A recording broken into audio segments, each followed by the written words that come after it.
आजसू ने 8 उम्मीदवारों की पहली लिस्ट जारी की है। सिल्ली से चुनाव लड़ेंगे सुदेश कुमार महतो। सुनीता चौधरी को रामगढ़ से टिकट दिया गया, जबकि नीरू शांति भगत को लोहरदगा से मैदान में उतारा गया है। गोमिया से लंबोदर महतो चुनाव लड़ेंगे। हरेलाल महतो को ईचागढ़ से उम्मीदवार बनाया गया है।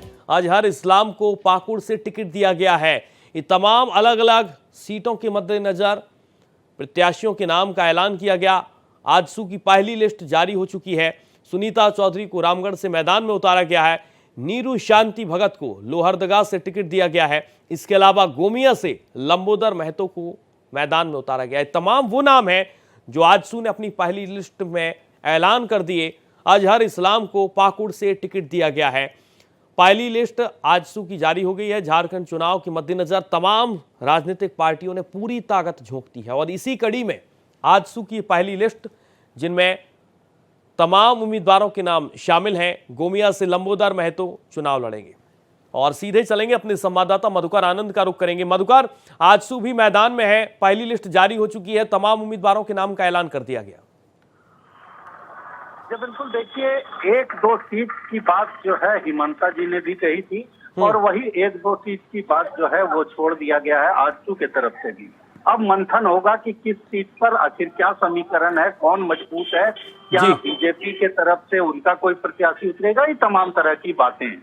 तो कुल मिलाकर अगर देखा जाए तो एनडीए ने अपने पूरे पत्ते खास करके प्रत्याशियों के मामले में खोल दिए हैं और अब एनडीए में लगातार, क्योंकि समय बहुत कम है, लगातार जो है प्रत्याशी अपने अपने क्षेत्र में जाने का सिलसिला उनका शुरू हो गया है और क्षेत्र में घूमने का भी सिलसिला शुरू हो गया है। जी बिल्कुल, जिस तरीके से यहाँ पर एक तरफ जेएमएम है, दूसरी तरफ भारतीय जनता पार्टी है, आजसू किस तरीके का फैक्टर बनकर उभर रहा है इस चुनाव में, क्योंकि चुनाव बेहद महत्वपूर्ण है। ऐसे में जब भारतीय जनता पार्टी के तमाम नेता बहुत ज़्यादा पूरे तरीके से मैदान में है और इसके अलावा जेएमएम के तमाम नेता बीजेपी का दामन थाम चुके हैं।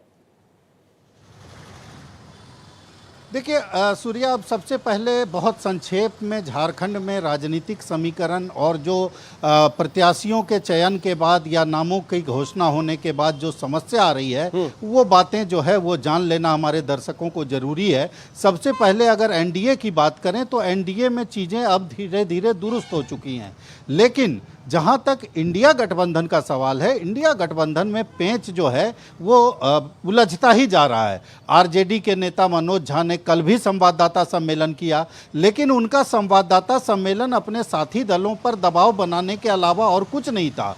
अब वो 12 से 13 सीटें आरजेडी चाह रहा है। कांग्रेस और झारखंड मुक्ति मोर्चा ने मिलकर 7 से 8 सीटें देने की बात कही है।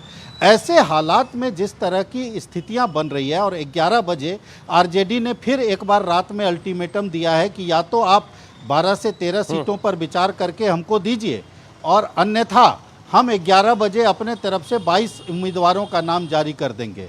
ये बीजेपी के लिए या एनडीए गठबंधन के लिए बहुत शुभ संकेत माना जा सकता है, क्योंकि अगर ऐसी परिस्थिति बनी कि आरजेडी अलग लड़ गया, उधर सीपीआई भी जो है कल अपने बागी तेवर अख्तियार किए हुए था, तो कहीं ना कहीं इंडिया गठबंधन में ऐसी फूट पड़ जाएगी जो दूसरे गठबंधन को जीतने के लिए सहायक साबित होगी।